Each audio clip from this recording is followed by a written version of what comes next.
You got plenty of room over there. You can have a whole separate one for yourself. Good. All right. Call to order the regularly scheduled board meeting for USD 464 for Monday, January the 10th, 2022. Please rise and join me in the Pledge of Allegiance.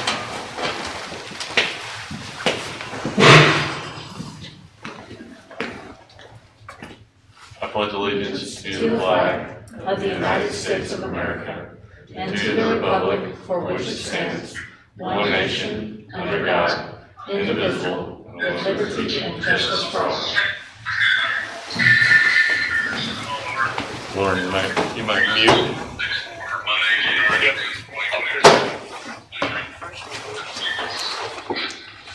Okay. In terms of approving the agenda, I would like to move we approve the agenda with one amendment, add action item 5.5. Our March meeting is on the spring break, so we'll get to that item. We need to decide a possible different day on that. So I'd entertain a second. Second. It's been moved and seconded that we approve the agenda with adding item 5.5 to discuss the March meeting. All in favor, raise your right hand. All right, Chris? Aye. All right, motion carried.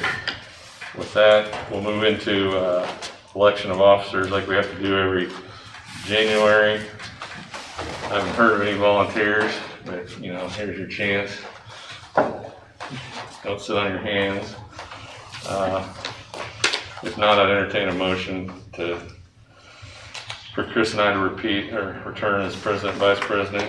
I make a motion to have Chairman Chris repeat as president, vice president. I second it. Been moved and seconded. All in favor, raise your right hand. Chris? Aye. All right. That wasn't very enthusiastic. Unanimous. Okay. All right. We've got several presentations tonight. First on the deck, Ms. Patterson. Good evening. Hello. Thank you for the opportunity to be here tonight. I did submit a memo and an attachment with you, so I hope you've had a chance to see that. If not, pop it up. It's got lots of great info in it. I don't want to spend a lot of time going through what's in there if you've already read it, so let me just make a couple of key points for you. First, there's a lot of operating models to bring opportunities to the students here.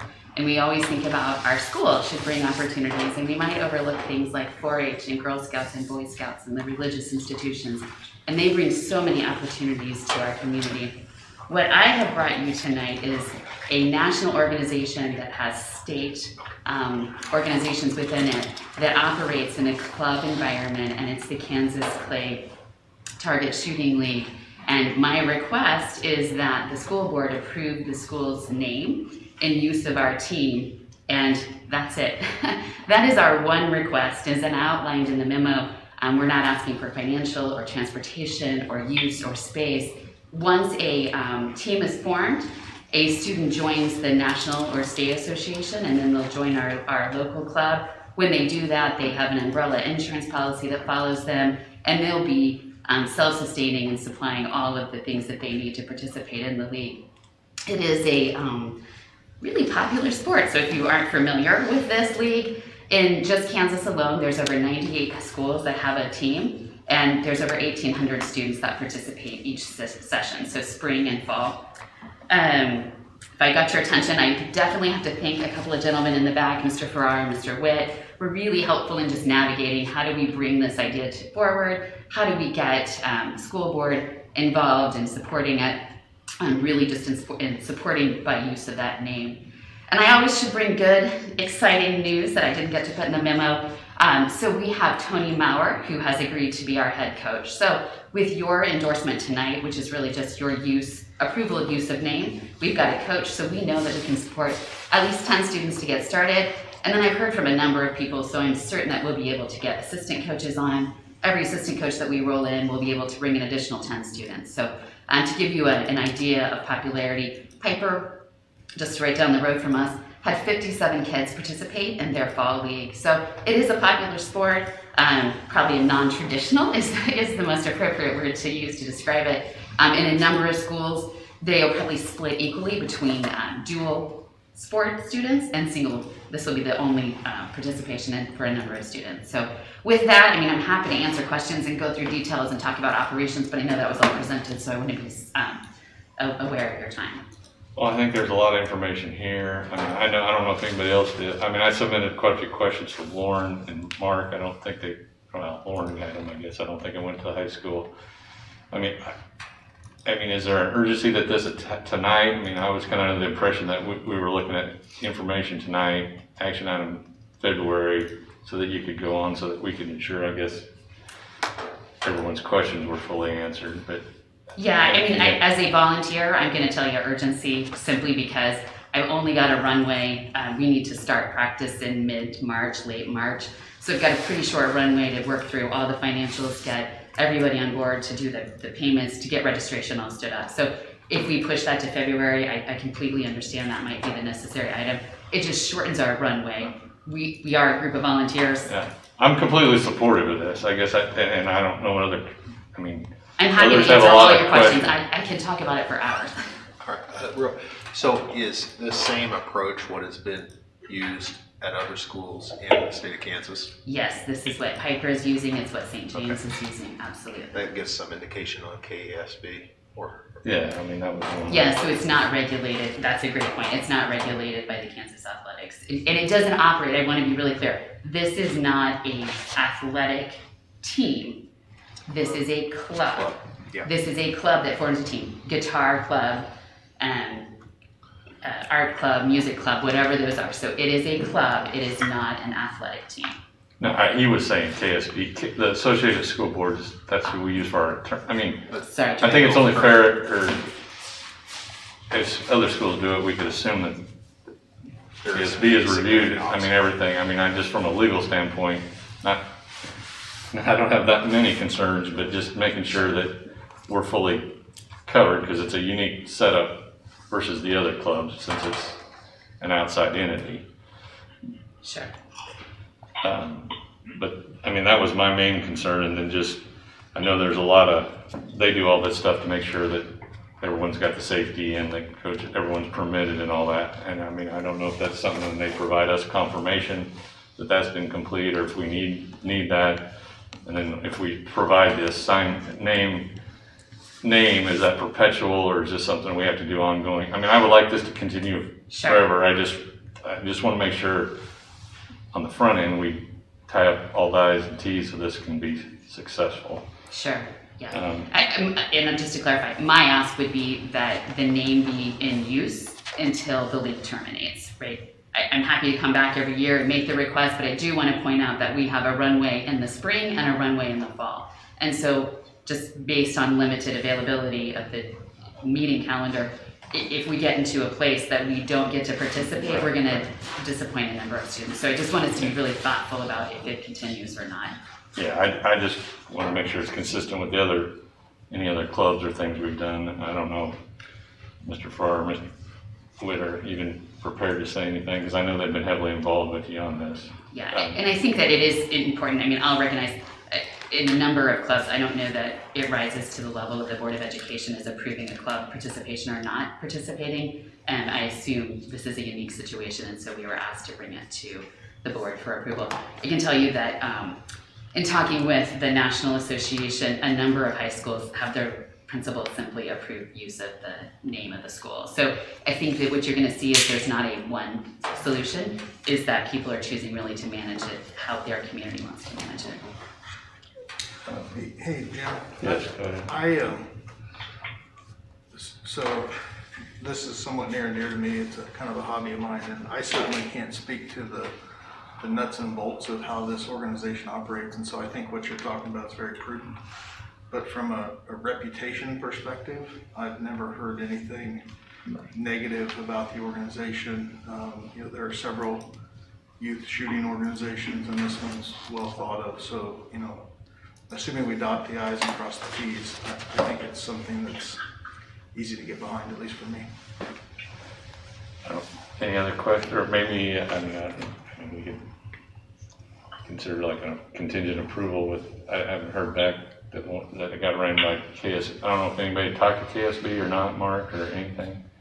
don't know. I don't know that we got the KASB, however, there are, like she mentioned, there are numerous schools in the state of Kansas that they do it this exact way. Where they just use the name of the school. Any other thoughts, questions? No, I like the idea of discussing it later on as a contingent approval. Okay. I'm sorry, I didn't hear you. As discussing it later or during the action items as a contingent approval. For example, you could have language such that, contingent upon KSB, our lawyers approving the language in the letter. I mean, I think there's just a few lingering little questions we want to make sure the admin ties up, which they probably won't. And if we approve it tonight and they get those answered, then they've got the authority to just get it going. And that way it doesn't hold you up until the February meeting, I guess. That's great. I mean, if that seems Are there additional questions that you want to share out now, or are you asking that those wait until the action item? I mean, I think I expressed most of the questions I already sent, that I sent to Lauren. I don't know if anybody else sent anything. I can't. When we speak hit to the that. action items, there'll be a discussion about it between all the board members. I mean, you can stick around but I think we'll handle it that way, so we'll keep it moving through if you want to. Sometimes it takes us a while to get to the action item. That's okay. It's a Monday night. Thank you for your time. I really appreciate it. Thank you. Thanks All right, for thank the you. time putting into this, because I think it's Yes. great that the kids will have more opportunity to do stuff. I don't want to get my kids on those. We need to amend the agenda for another action item. Andre, I mean, can we do that at the action items? We'll do that. Table that to the action items. Oh, it's not on there. I thought it was on there. No, item 1.6, Aaron.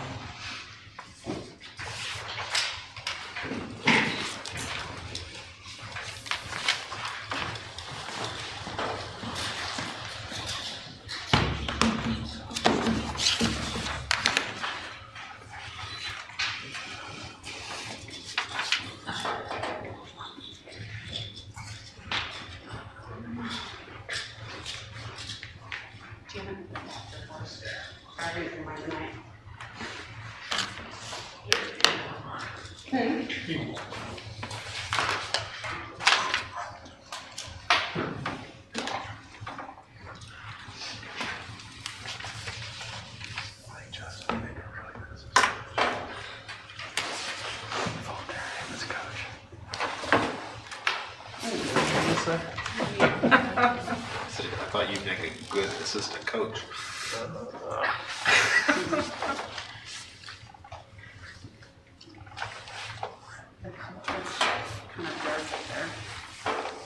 Oh, is it warm? There it goes. It's warming up. Did we get a copy or? Yeah, I didn't see one. I Oh, don't you know. didn't? Okay. I don't know if it's possible that, I don't know if she sent it to or if you sent it to me, I can forward to everybody. I don't know who you have either.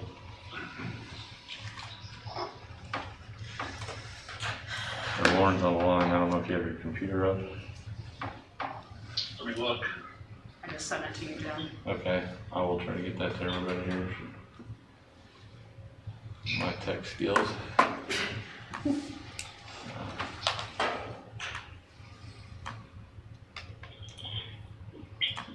Alright.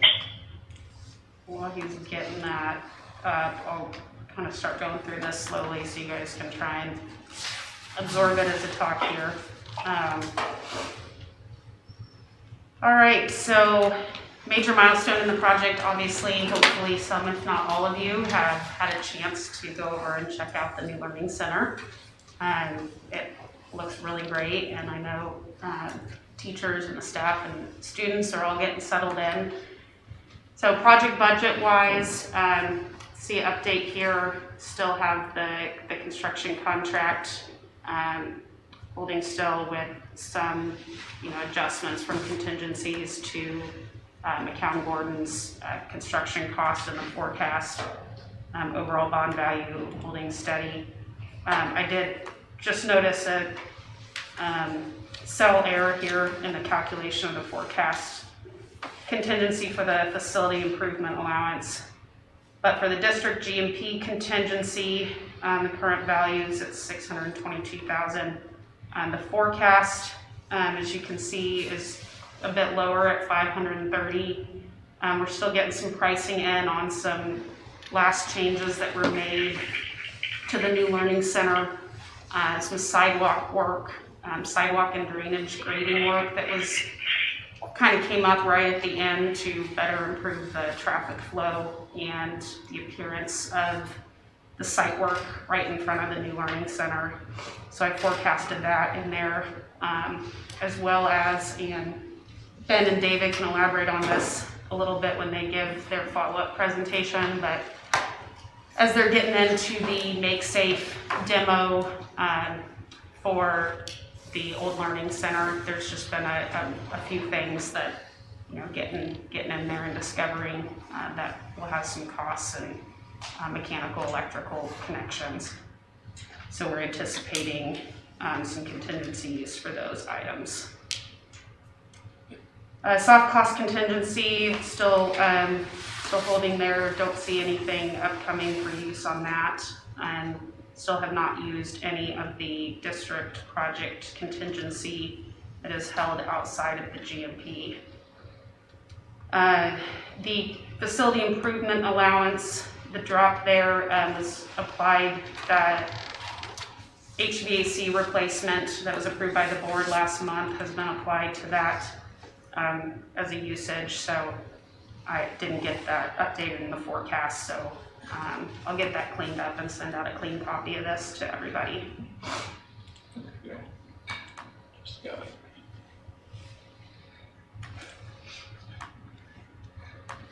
So I'll flip real quick here. The overall project contingency log, just going through the percentages at the bottom here. You can see all the various contingency categories are well below the actual stage of project funds that have been used. So still feel pretty good about where that risk is.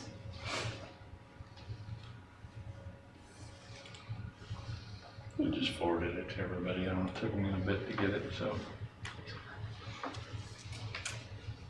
Schedule substantial completion dates. Again, the utilities and the learning center are complete.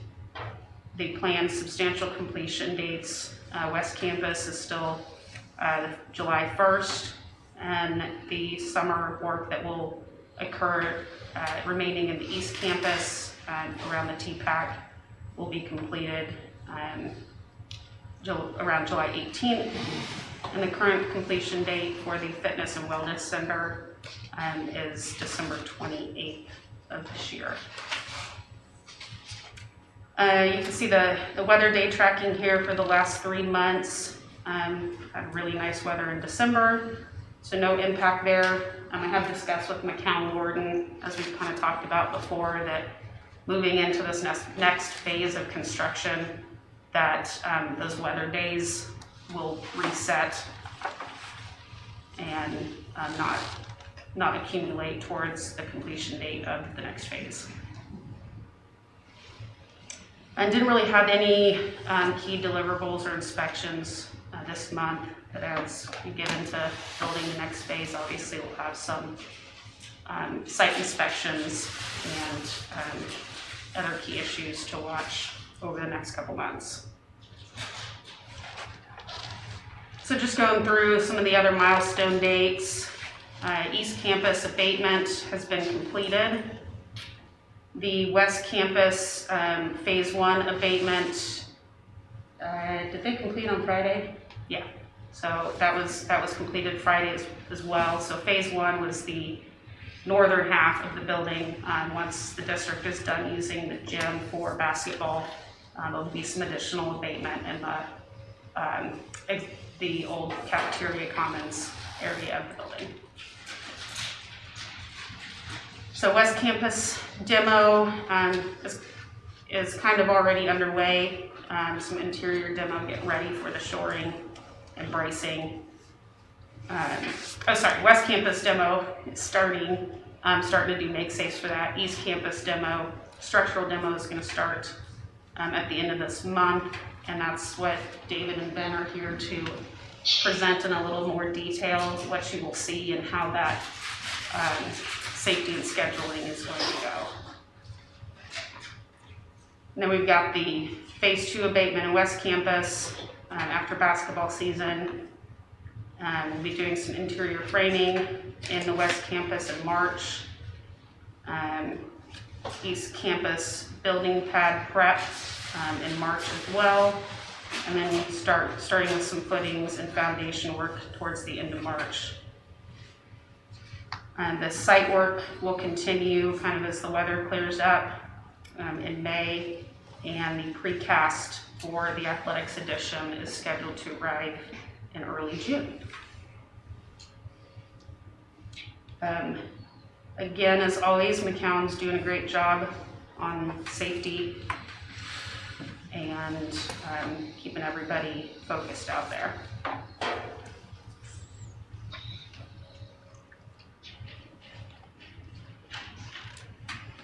So jumping into just kind of some of the key project factors here.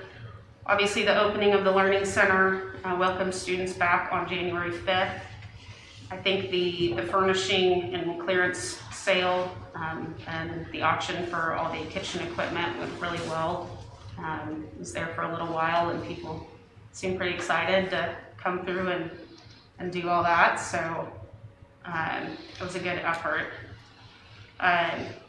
We've done a final punch list for all of the interior furnishings as well. There's still some outstanding furniture that needs to be delivered, and obviously just still working through some commissioning and punch list items that McCown Gordon is tracking.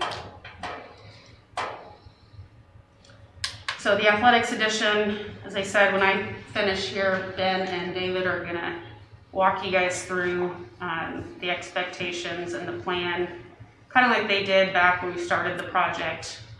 Got really cool fly-through moving parts, so everybody knows and can communicate what the expectations are. Unforeseen conditions, I mentioned this a little bit earlier. As McCown started the Make Safe demo of the East Campus, just some piping connections and electrical connections that are not quite the way that were anticipated, so having to make some adjustments to keep the utilities on for the remaining portions of the building. So they're working through those, keeping everybody over there safe, and we'll be evaluating the cost impacts of that. I don't think it's anything really out of the ordinary or that we didn't somewhat expect to find. So we'll keep an eye on that. I did note in here, there is the GMP contains an unsuitable soil allowance, which has not been used yet. So that's one thing, as you start tearing up the slab over there, I'm not really sure what's underneath that old building pad. But there is an allowance there to deal with that if that comes up. Athletics and West Campus furniture, we have a meeting with Scott Rice tomorrow. Previously presented those documents on the furniture design, going to make a couple of the tweaks for the board recommendations and other things that came out of receiving and assembling the Learning Center furniture. And we'll be getting those ordered. Other than that, I just left on here, project design enhancements. There's still a few other things on that list that we've gone through several times. Namely, the next big one would be discussions on the CTE classroom upgrades and potentially revisiting the east side sidewalk and fencing that we discussed previously. So we don't have a target on when that would be presented to the board. I think everybody feels we should get through this kind of demo phase and see how things are shaking out, and then we'll discuss that more.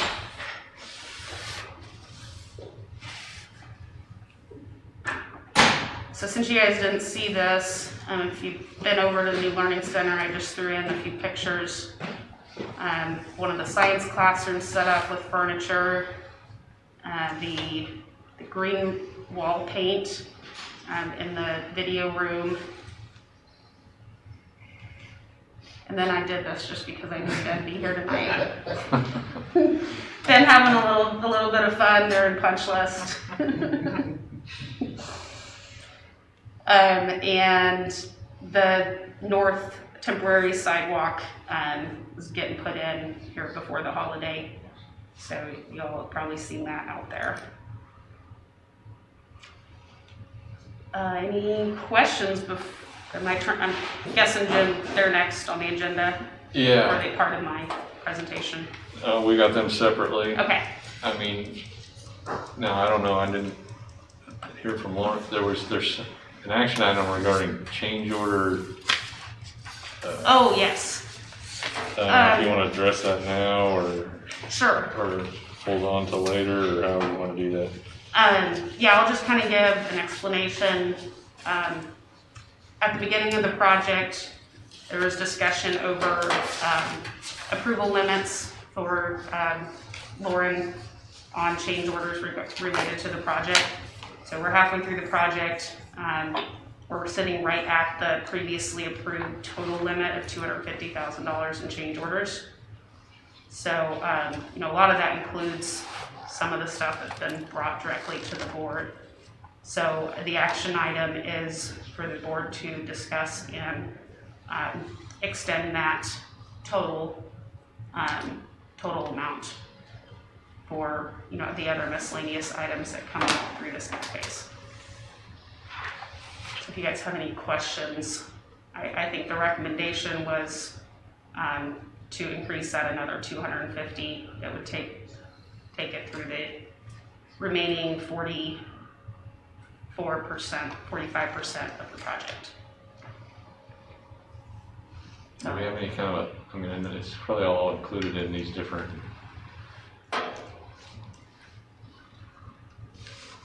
items on this other page, isn't it? I mean, in some manner. Yeah, in if we have terms a of what those summary change the- orders have been. Is that what you're asking, Jim? Yeah, I'm just trying to, I wouldn't mind seeing a list, I guess. Not that I don't, Yeah. we've been seeing it as we go, I guess. So this last page that I include is a running list of every single change order. The smaller ones that are within the individual approval level for Lauren that he's approved. It also includes the larger ones that were brought in front of the board. Because we had like a $25,000 limit or something, up to $250,000. Yeah, it's 20,000 $20,000. per. So, everything from, we've got that ASI 16 leap holes that was $70,000 is in here. East gym entry, there's, we changed modifications to a door frame due to existing conditions, storm drain modification that was in bad repair when the parking lot was ripped up. I guess we've been going over these monthly. Yeah. Is there a particular column that all, or are there different ones in different columns? So, go up to the top here. Okay, it's getting on. Big list. So the construction contingency, which is within McCown Gordon's GMP, so that isn't part of this calculation because those aren't technically, approved by the district. They're Right.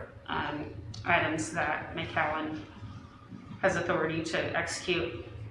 So, yeah, really, any change orders that have come up have all been from this owner GMP contingency, which is why we set that $1 million aside so those changes could be made quickly to address the things that come up in the course of the construction. So that's where, going down through that particular column, used 38% of that. The remaining balance is $622,000. That's where I said there's another $50,000 to $80,000 that are out there with these unforeseen conditions from the demo and a sidewalk revision that was made at the end of the last phase. So it's mostly little stuff. One of them was temporary power reimbursement. McCown Gordon, we didn't get the account switched over to the district, so McCown paid a couple utility bills and then adjusted that back to the project. One of the larger ones, this existing door rekeying was discussed with the board, but most of them are like $4,000 or $5,000 here and there. I was reading this wrong. I thought that column totaled down to 622 or 622, but it's only That's what's four. removed. That's what's left. So Yeah. under So 400, and if 250's been spent, then there's 3 or 4 big items on there. yeah.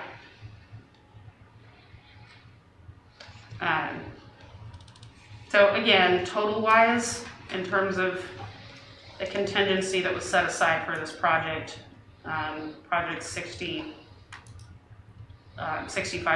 complete from a dollar spent perspective. And if you're just looking at that $1 million contingency, I've only used 38% of it. And obviously the construction contingency from the Cowan side is well under. What is the total, what's the percent complete of the overall project? From a dollar perspective is 65%. Complete? Yeah. Does the contingency, unused contingency from within the GMP, is it held all the way until the end, or does it get released in a partial release as we go? I mean, we've talked kind of in generalities with McCowan.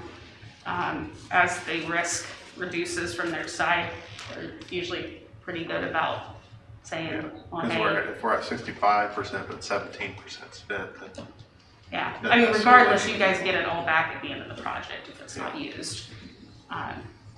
But yeah, as we get through the real hairy risk part of this demo, if this stays in pretty good shape, then other things that come up we can discuss with McCowan to take out of using their contingency funds versus the district contingency funds, but you still have plenty of money in the district contingency, so.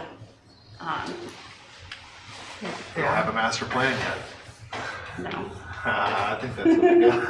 Hey, Aaron, what's the difference between the owner GMP contingency column and the owner GMP credit allowance column?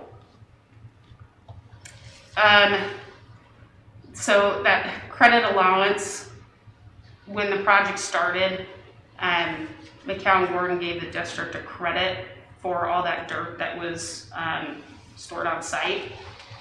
So their GMP originally had hauling it all off site. So it was $65,000 was the credit they gave. And long story short, because of the fees and stuff attached to it, it was easier to put it in an allowance column than credit it back out of their contract. So that was kind of set up there. It's been used for some of the smaller change orders, Will that be a similar, or 69. if the unsuitable soils allowance is not used, is that going to be the similar thing that will be done with that? Yeah, But we've effectively used that though, Yeah. with the exception of 2,700. But Mhm. and so the all those small amounts there, did Lauren approve those? Lauren approved everything under $20,000. So then, did those amounts count towards the 250 as well? Yes, so So the 250 that Lauren's approved and is butted up against is both columns? right, yeah, it's kind of combined between these two columns, but it's not direct math because No, I this got it. this 85,000 was approved by the board. Right. So I didn't Right, yeah. count that, Yeah, no, that makes sense. No, that helps. so. Any other questions? Aaron? If not, thank you for explaining that. And next up, Cam Gordon. Do you need this, or do you have an HD? You're welcome. Okay. It's been a while since I've been in here. My name's David Dykeman, project manager for Cal Gordon. Ben Killingsworth, I'm on-site superintendent. Been over a year since I've been here. So we thought, since we're resetting, so to speak, we got the academic wing done. Now we're starting in on the gym side. So we thought it'd be beneficial to come in here and just show you what we've got planned as far as safety goes and how we're going to be controlling the site and what you'll see when you're out there. There we go. When you're driving up and down the highway. So this is a really quick little animated version of our logistics plan. So I think everybody knows what they're looking at for the most part. North is up, there's the football stadium. So we captured the entrance off of Main Street there. You'll see our fence that goes up. I know it's probably kind of hard to see on the screen, but our fence goes around the south side over by Mitch's shop, and then obviously on the north side there. So we take the entire area. Our laydown area is there on the west side in the orange, and this is demonstrating sort of in sequence what's going on right now, which is those are the temporary bracing that we have to put up on the south and the east side before we take down the existing building. So we're inside underneath the existing structure and the roof, so you can't really see if you drive by out there right now what exactly we're doing, but I'll let Ben go into some of the detail on it, but that's a very, very quick representation of what's going on. And then that shows the final site work there on the project and the new beautiful gym addition. So I'm gonna bring up Sure. the signs first, and then we'll get into the demo part of it. figure out.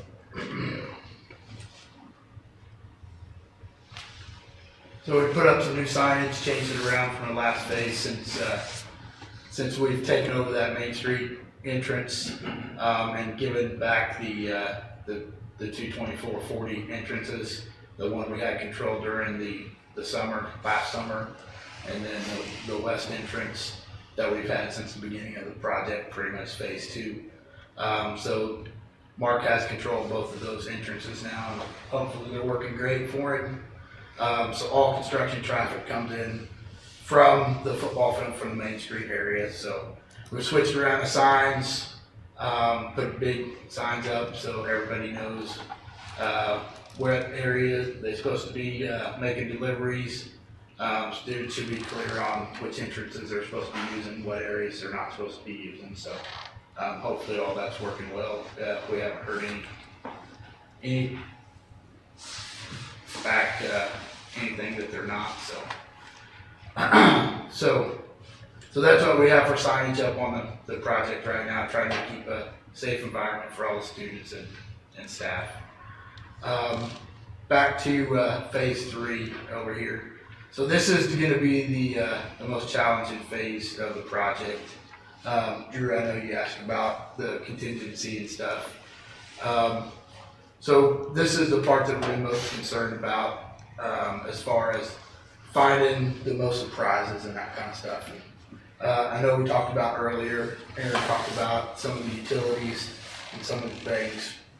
We found some electrical and plumbing and some civil stuff that we're working through right now. I know we're going to demo this phase of this building. So we got most of that stuff worked through right now, and we're on the inside right now from where the old kitchen was all the way up to the gang restrooms, where the hallway went north and south, where Mark's office and the main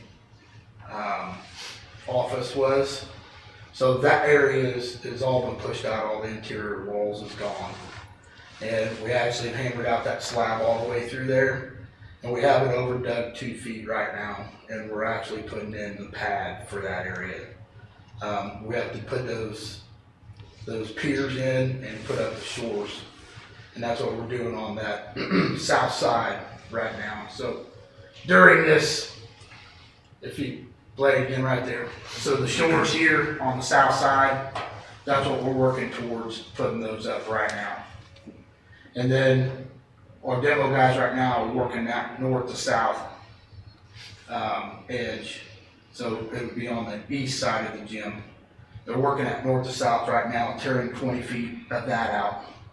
Because all that has to be demoed shores in before we can do any of the structural demo, which will start around the first of the month, is what we're anticipating.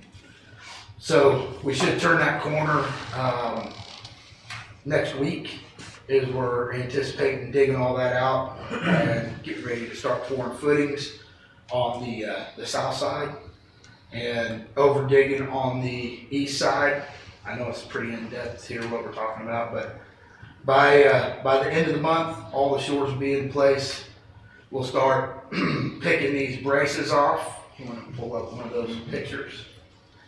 So we've done some demo interior wise and exposed some of the joists, the bar joists that we have to take off the existing building on the back side of the gym.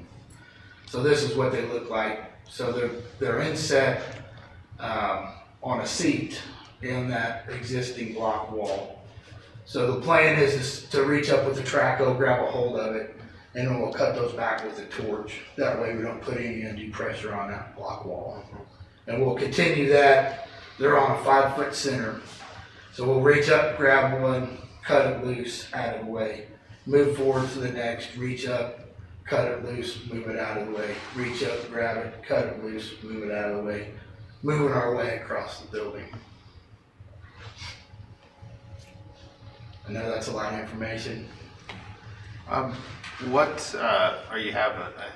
Are you observations, inspections of that wall as you're doing that to observe any cracks or anything like that, just to make sure that all of the plan is going? Yep. So we have a 360 camera that we on the job with. So we do walks with those, and I don't know if you're familiar with those. It has an eye on it, and it does a 360 view of the camera of the building. So as you walk through, you can look at all the different areas. So we do walkthroughs with that. We actually do very visual inspections on the interior and exterior of the building. So we're up on the mezzanine inside, looking on the back side as we're doing it. So we have quality control inspections that we do. We do them, and we actually have our trade partners actually do those weekly also, or we would change what actions that we're doing on the project. Does that answer your question? Yes, thank you. We have a full-time safety guy that does our K-12, our school work. He comes to site also. So that's the long and the short of the plan. So far it's going well, and Aaron alluded to some stuff we're finding, but that was, somewhat anticipated. So we're working through that and keeping on schedule with demo and moving on down the road. Questions? Thoughts? I have a question. Sure. So on the Learning Center, as they identify things that, need to be, addressed, I guess. So are you fixing those as you go, or as they're identified, or is it like a house where you say, okay, this is checklist time, and then, I can't remember what the process is for it. So we did our punch list for the academic wing, and that's Okay. the initial list. When did you do that? So we've done several. Oh. Yeah. But I think you're referring to warranty items probably, Kaya, more than. No, just like if somebody, just as they're using the building, if something comes up, then. That would be a warranty item. Mm-hmm. Oh, Yes, you are talking about. okay, I am. So, There you that's all go. So the process is to bring it up, and you can bring it up either to, I guess, Mark or Lauren, and they would they would get it to us and we would get it on the list. A lot of those things won't be able to get addressed right, obviously on the spot. It have to be before or after school on a day out of school, like this Martin Luther King Day that we're having. School's gonna be out, but we're still gonna have some trade partners that are willing to work that day. So that's a day that we're gonna take advantage to get some things done, while the students are out of school that day. So some of them will take a week or 2 weeks, or if something has to be ordered, it may be months to do, but, and then there is a 11-month walkthrough. Mm-hmm.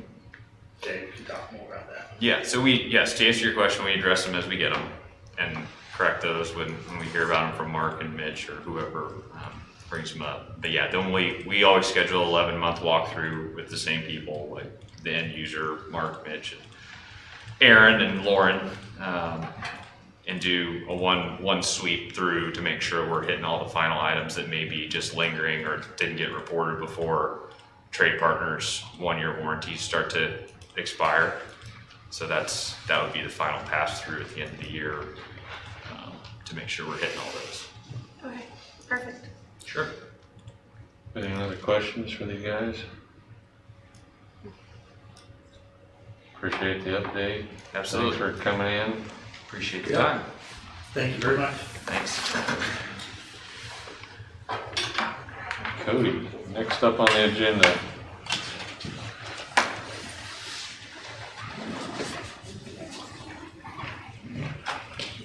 Good evening, guys. Hello. You should have some quotes in your board packet. And so I don't know if everyone is fully aware of it, but we have had sound issues down at the field this year. The speakers that are down there did blow, or the drivers went out in them. We had wire nuts come out and inspect them, and they confirmed that they are blown, and this is something that it was prior to me, but it sounds like has been an issue with those speakers, and we've had the drivers replaced before. And the incident prior to me getting there, it sounds like an official who was whistling to his mic on a game night, and that's what blew the drivers before.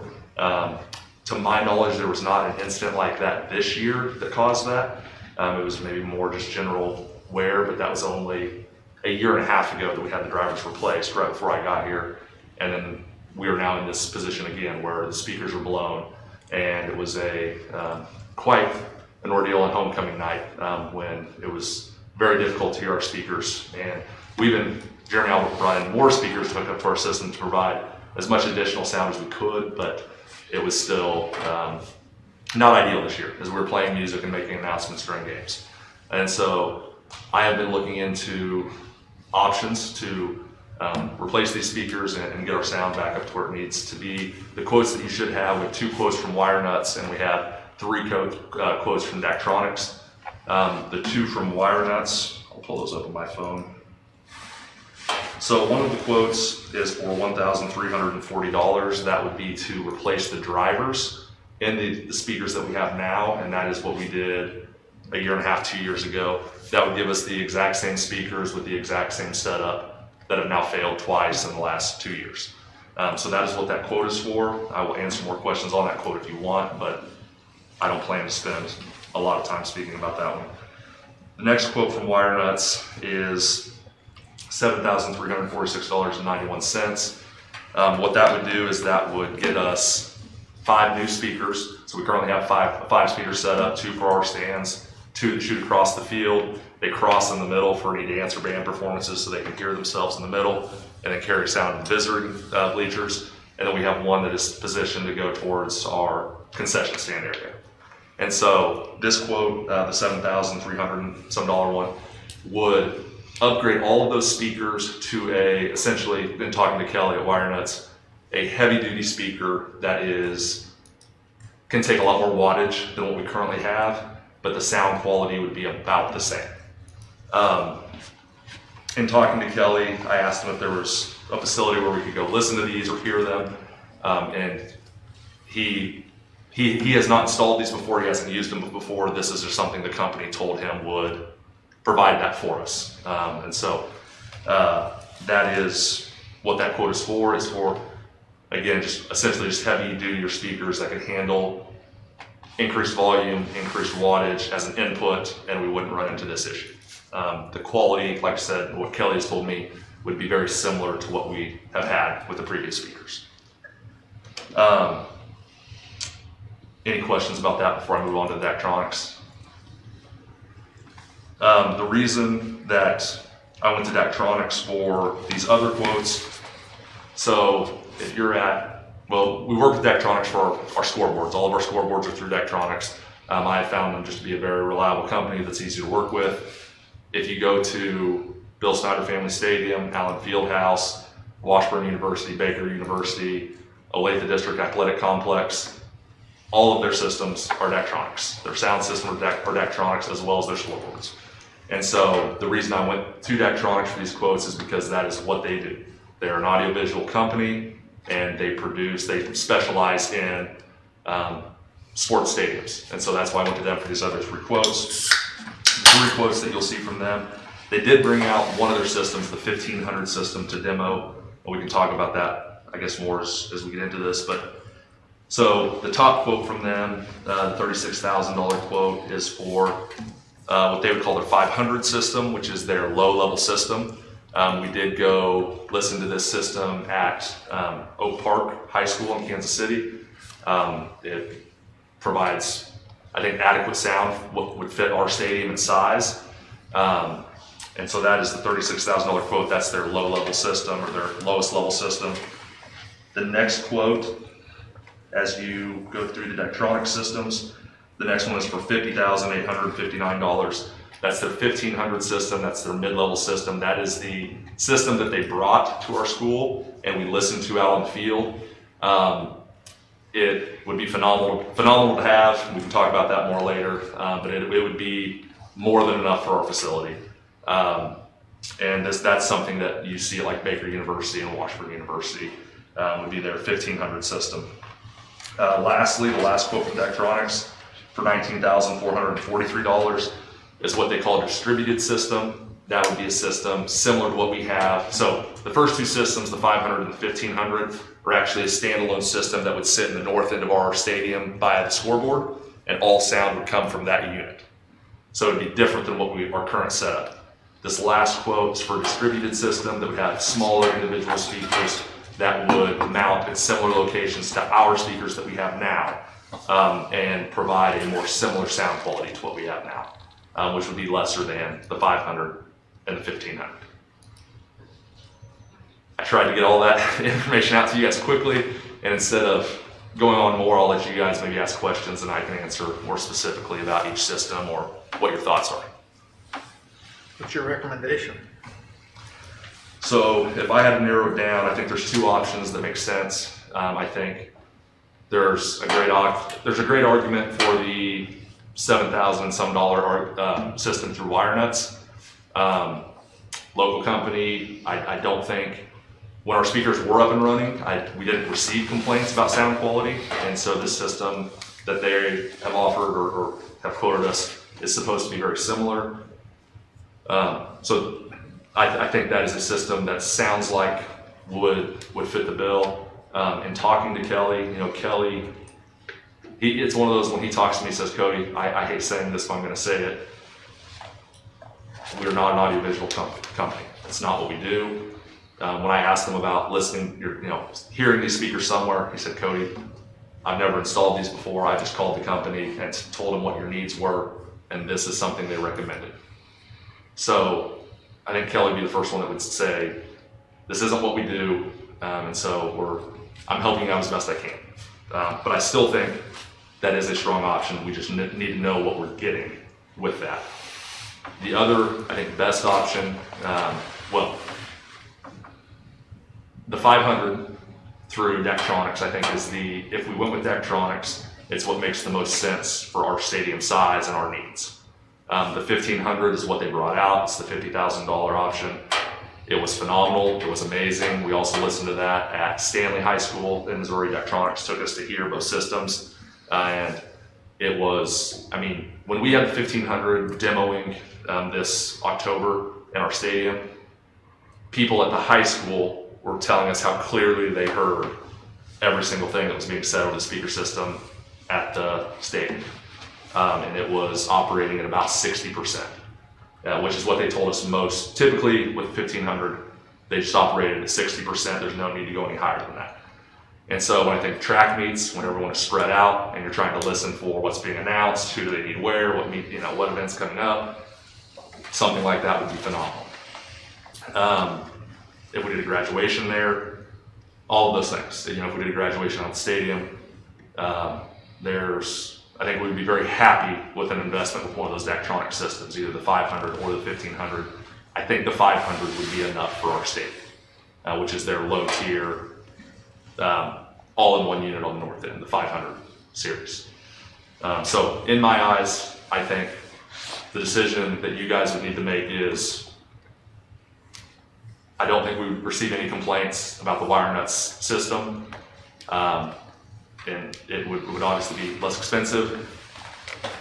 It's not through a company that specializes in sound systems for stadiums. And so I think those are the two options, or my recommendations for you guys to maybe focus your questions on would be the upgraded system from wire nuts or the 500 from Daktronics.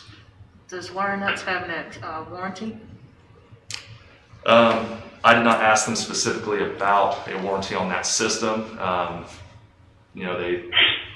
They work with us very well. In that quote, if you look at it, they're offering to buy back the speakers that they would be replacing as a part of that quote. We had some issues with our sound system in our gym just a couple weeks ago. Kelly came right in and took care of it. Just came in, swung by, got it taken care of, and left. So I don't know specifically about a warranty on those parts, other than what would just come with it from the manufacturer. But of course, Wire Nuts is very generous to us and works well with us. Is there anybody but Daktronics that does these high-end systems? Is there any other company besides Daktronics that does the higher end? There are other systems or other companies that install them. We actually, when we were at Oak Park, they actually went with a different company for the sound system in their gym. And while we were there, their athletic director said, don't waste your time on anybody other than Daktronics. Now that's just one review that I got from them. And it might have been, I don't want to say the name because I don't remember it exactly, but it was another company that does this, and they were not happy with the product they got from them in their gym, and they were very pleased with the product at their stadium through Daktronics. But I could look to get more quotes from other companies if you'd like. Well, what's our timeline? We're trying to get something for soccer games. Is that kind of the goal here? I would love to have something for soccer in the spring and track in the spring. It's not that, like I said, we've kind of worked to get by with Jeremy Albert bringing in some other speakers, but that's not ideal. They have to bring them in, set them up every event, take them out. But yeah, I would love to have something. It doesn't have to happen if you guys need more time, but that would be my goal. And is it just a 1-year warranty on that system? I'm sorry. Just Daktronics is just like a 1-year warranty, or? It looks like it says 1-year warranty parts coverage on the quotes I'm looking at. Well, I don't know if anybody else has any questions, or we want to save things for action items because we've got this another to vote on. What is I do have a quick question, Jim. Okay, go ahead, Chris. So obviously this has been an ongoing problem. Do we have resolution of what's causing this problem? Are we just saying it's poor equipment or aging equipment? Or what's the possibility of blowing up new equipment? So the first time before I got here, I think they did know why it blew. It was the whistle into the mic. We don't know this time. Other than just the general consensus and talking to Kelly and Jeremy Albert that the speakers are just not powerful enough to handle the needs of a stadium and to put enough volume out and to handle the volume input with music and everything else for our stadium. So ultimately, in talking to Kelly and Jeremy, I think we just ended up with speakers that did not have the capability of handling the needs that were placed on it in our stadium. And that's why they have worn down and the drivers have blown again so quickly. The wire nuts quote looked like they had limiters in there to help protect the speakers. Yes, so that is one thing with the wire nuts quote is they put limiters on there that would block an input at a certain level. And so at some point, it wouldn't matter what kind of input was coming into the speakers, it would block it and prevent, hopefully, the drivers blowing the amp. And what are the existing speakers? I mean, the new ones are, I think, 400 watts, if I remember looking at it. What are the existing ones? The ones that they proposed? I can't speak for the existing ones. I don't know what they are, to be honest. I mean, and then kind of to Chris's point, I mean, if the Daktronics, is that just a whole new everything system so that it's not our? Correct. So I talked to Daktronics to see if we could save some money by linking their systems with the soundboard that we currently already have. And they, I don't know if it's a sales pitch or their true belief, but they do not like doing that because they feel like that compromises the integrity of their system. They like selling you a whole system, that way they can stand behind it. But is there a place you can use the sound system, like in the TFAC, or, I mean, are there other places in the school district you can use it? Well, That'd be permanent. you're talking about the soundboard itself. The Yeah. speakers are blown, or they need Yeah, new yeah, drivers. yeah. But, The sound. I don't think we have a need for it anywhere in the building right now, but it might be something that could be held on to for potential future use. So what's the usage of the field? I mean, I know the usage of the field for practices, but you're not using the sound system then. But when you're using the sound system, do you have a grasp on how many days during the school year you're using it, or? No, I don't. I mean, I can tell you that we try to split our soccer schedule as evenly as we can, home and away. So typically you're going to have 8. So we have 16 games in a high school soccer schedule. So we typically have 8 boys in the fall, 8 girls in the spring that are home. We host, well, this last year we hosted 4 track meets, but usually we host 2 or 3, 2 of our own invitationals, then typically a league or regional. And football, we host 4 guaranteed home games, and then we've been successful the last several years, so we usually have a week 9 game and then several home playoff games.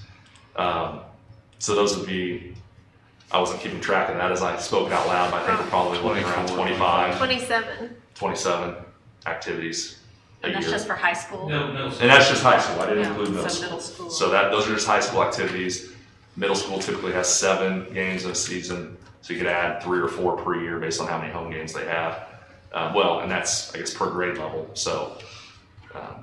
And they do use the sound for some practices, don't they? They do Dance use or- this, they do. They'll use it for, music during practice if they're having a period where they play music, so. Or It dance does will get go out. used. Band will use it Yeah. during their fall camp the week before school starts. And so there are multiple other uses, and so I guess we're probably getting around 35 to 40 uses a year.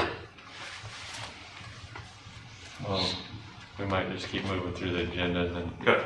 deal with this as the action items unless somebody has a pressing question right now. Okay. Thank you for that update. Yeah. All right, with that, I would move we approve the consent agenda. Is there a second? Second. It's been moved and seconded. All in favor, please raise your right hand. Chris? Aye. All right, motion carried.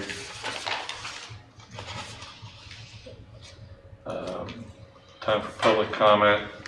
We have one request, Mr. Kirby. Thank you for your patience. Of course, thanks for taking a little time. I don't envy you all's position at all. It's a tough spot to be in. From my perspective, the concern I have is we started school with a set of rules we chose not to follow. We kept masks on our kids longer than we should have based on the gating criteria. We held basketball games here with no mask. My kid's wrestling right now in the wrestling room without a mask. None of the parents in there wear a mask. None of your community wears a mask for the most part. And my concern is when we hear 14 days, it seems reasonable with what we see, but is it really 14 days or is it going to be another Thursday night 7 o'clock email that changes the rules for what we're going to do for our kids? And really from my perspective, it's how much longer do I have to lie to them? How much longer do I have to keep pushing them to put a mask on every morning when I get them up? Knowing that at the end of the day, we're not wearing them at church, you're not wearing them in the community, nobody is. And we're going to have spread here and there's nothing you can do about it. It's become pretty prevalent that nothing we've tried to work. So at what point do we step back and say, take these things off our kids' face start thinking about the psychological damage we're doing to them. How long before they're 25 and they just go along with whatever they're told because that's what they're told? How long before they remember whatever's on the news that night? Just, that's my thoughts on it. But is 14 days really 14 days? Or are we going to change the rules again? And the last thing I'll say, I didn't realize you were speaking today, but if Tony's going to be the coach, that'd be a great thing for a trap league. Got to be involved with him a couple times before. Thank you. All right, Lauren, are you available to give your update? Yeah. Can you hear me okay? I think we can hear you good. Okay. On my superintendent's report, I've established February 2nd, which is a Wednesday night for our open house, and I'll start working on getting that set up. This won't be it's not a grand opening or anything like that. This is just an opportunity for the community to come in and tour the facility. I think McCown Gordon, Pesky and Associates, and DLR will have representatives there to answer any questions as people, take the tour. So that is being set up. The other date that I would like to have some discussion on is a possible work session. In other words, probably a special board meeting on Monday, January 24th. And we really just have a couple of topics that we need to have the board ask questions of our THS administration, of Tanya. We just need to sit down and talk about the alternative program, what our adult education opportunities might be. So I was hoping that we could get that set up on the 24th, which would just probably start at 6 or 6:30, which would ever work best for the majority of the board. And I know that there was a little bit of discussion of possibly trying to set up a meeting with the Tonganoxie City leadership, and I would really be open to that kind of a discussion, although no dates or anything has been set up, kind of leaning on the board president, Jim Bothwell, to help with that process. Amber Beverly wanted everybody on the board to know that she's continuing to work on the master plan project, and she will be presenting at the February 14th board meeting. We had to push back. We were planning on presenting our mid-year budget finance report. There were a couple things that occurred last week, and then so we had to push it back, and we will be setting up another meeting to go over our mid-year budget and then give a report at the February board meeting. The other thing I just want to mention real quick is the transition into the new learning center. I was very appreciative of the work of the administration, the staff. Everybody worked together to make the first couple of days as good as we could have hoped. We did have some hiccups, obviously, with some of the drop-off and pickup, some of the parking, but Mr. Farrar made a couple of adjustments the second day, and I can assure you things have run considerably smoother with parking, drop-off, all of that. He could attest to that, I think. So that's really my report at this time. I really would like to see about that January 24th meeting and try to get it set up. Otherwise, I'm available for questions. I have a question. Yeah, fire away. Status on that. Back in July, we talked about a visioning and goal setting meeting for the board. What's the status of getting that scheduled? I think things have just kind of come to a standstill. I mean, that would have to be a different meeting, Drew. We're ready to reinstitute that. I think with everything that's occurred this fall and now moving into the start of the second semester, it's just kind of got on the back burner, quite honestly. Were we going to have KSB help us? Yeah, but we had it scheduled and then we canceled it and we haven't rescheduled.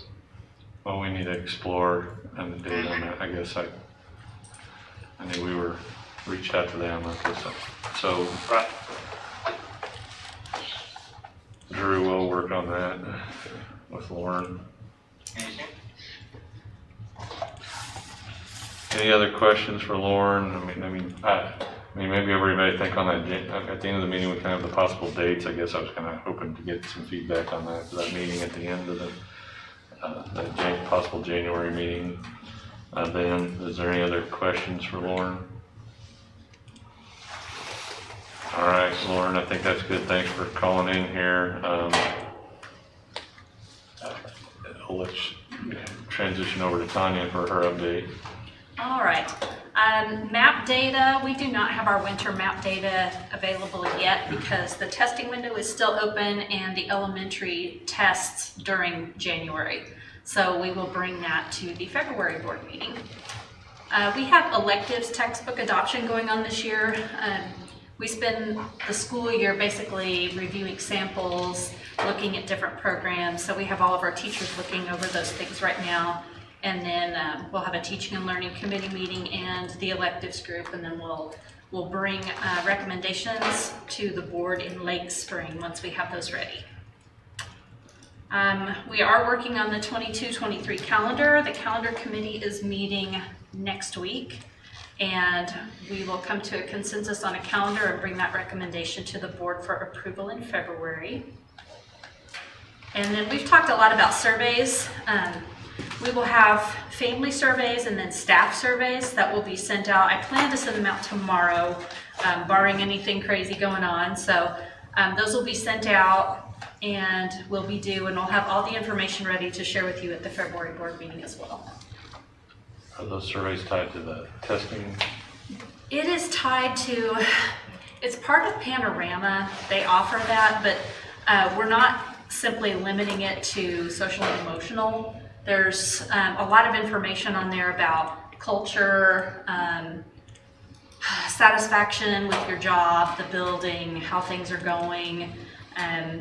I pared it down. I know that met with Drew and Kaya at one point, and we looked over those surveys and they were a little bit long. So we have pared those down to just look at just the information that we want to gain. You know, no extras, like no background questions, nothing of that nature. We're just looking for information on culture and how they feel about the district and what's going on, and you know, their satisfaction. On the survey, what's the estimated time to complete that survey? We're going to allow about 2 weeks. No, as far as if I get it, how long does it take for me to fill it out? How many questions is it? What types of questions kind of I play into that? believe it was 30 some questions. There's different sections in how you answer. So some of it might be agree or disagree. There's one section that's a little bit different. I think it's like, is it percentage?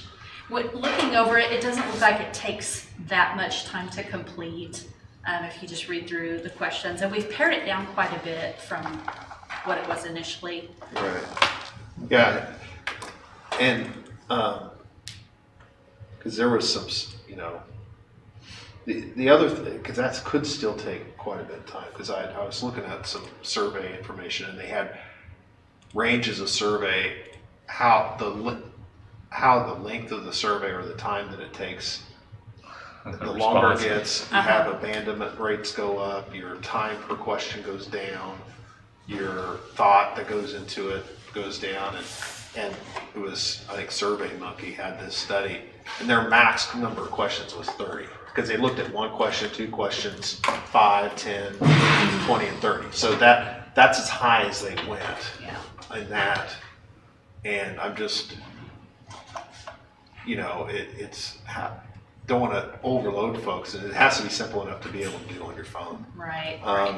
The other thing is, you know, it may be interesting information, but each response to a question has to correlate to, you know, some management or action or something that's coming out of it. It can't just be, might be interesting to know, but if there's nothing we're going to do with it, Right. then I think that's a way you could further pare it down. The other was for the staff questions. Is Panorama, when we get it, do we see who made what responses, or? No. Because I think that'll be a.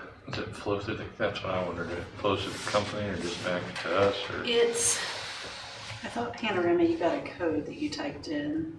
It does, I thought it was identifiable. no, not for the family and the staff surveys. There were a couple different ways you could set up and do those, and I chose the way that would make it the easiest for people to get to and anonymous. So we wouldn't be able to look back and say, oh, I'm sure that was in this building and this person. So that's what they've advised me. It's the easiest way to set it up, the easiest for people to get to and anonymous. So will we be able to see, for, culturally, if there's any differences between buildings, or is it just district and that's all we know is it's district staff people? And we I don't have. believe it's district, but I will check on that. I have a person I could call tomorrow. If it's, it'd be great if we could sort it by building. Right, that's as low as you'd want to go. Right. Let me check on that. And I'll check on that before we send it out. Okay. Yeah, but I think having it anonymous is a requirement. Really important. Yes. Hey, Tanya, on the calendar, it seemed like either last year or 2 years ago, when it came before the board, it was kind of wasn't much opportunity for feedback because you made the comment it kind of needed to be approved today. So to avoid that, I'd sure like to see a draft of it as soon as possible, so that if there's any questions or comments, we can address them before the meeting. Okay, the calendar committee meets, I believe it's the 18th. So as soon as they're done with their consensus, then I can send it out to you for just some overview. I will tell you, it'll be very similar to what we have currently in the calendar because we're so limited by the negotiated agreement. One thing that I think it was this year, did we have a professional development day on a Thursday with no class, and then we had students back on a Friday? That was for Veterans Day, yes. Okay. Veterans Day this coming school year falls on a Friday, so we'd have that professional development, the no school day on that Friday. Okay, so I've we're got a doing. question. Okay. Chris, go ahead. Yeah, and just to tag on to that calendar, I also want to tag on to Justin's comment a little bit. It seems like the last 2 or 3 years, we've had discussion about this calendar and people asking about the homecoming day. Is that consideration, or is this the time to discuss that, or is that even an option to discuss? We've gone back to how it used to be, so we have full day of school on homecoming. So that, I just wanted to ask the question because I know it's been presented to us 2 or 3 years in a row. right, and we didn't have any objection to it this year because it was back to how it used to be. And so that's way. No, but, yeah, fair enough. I just wanted to throw a reminder out there is all. Yeah, this calendar doesn't even have anything to do with homecoming. It doesn't even look at it or doesn't change the day. No, yeah. No, I don't even know when homecoming is for next year, or if we've even said it. Thank you. I have a quick question about MAP. Mhm. So TES is doing it at the end of January. What is the reasoning behind doing it so late? Well, the middle school does it so they can adjust their second semester classes. The elementary just wants more time for them to come back and start back to school and have a little bit more time to. But then you shorten the amount of time that you have to rectify any issues that you might see during that winter MAP testing. Yeah, they do other assessments too, so, they just balanced it out. And, that was just their plan this year. We can look at doing it differently. Because you limit it to just 3 months then, because you have state testing at the end of April or May. So now you're to 2.5 months. I would think it would be better before Christmas or right in that week's right before, because then the kids are fresh on what they've learned, and then they can come right back and you're starting right into, trying to meet the needs of those kids that showed deficiencies before. We give the spring map after state assessments, so Right. that's later on. I think they just wanted it more centered and not such a gap in time. I'll ask why they scheduled it that way. Additional questions?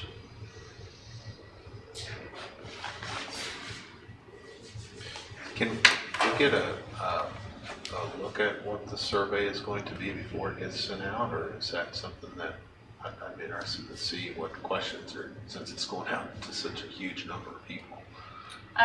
Yeah, I can.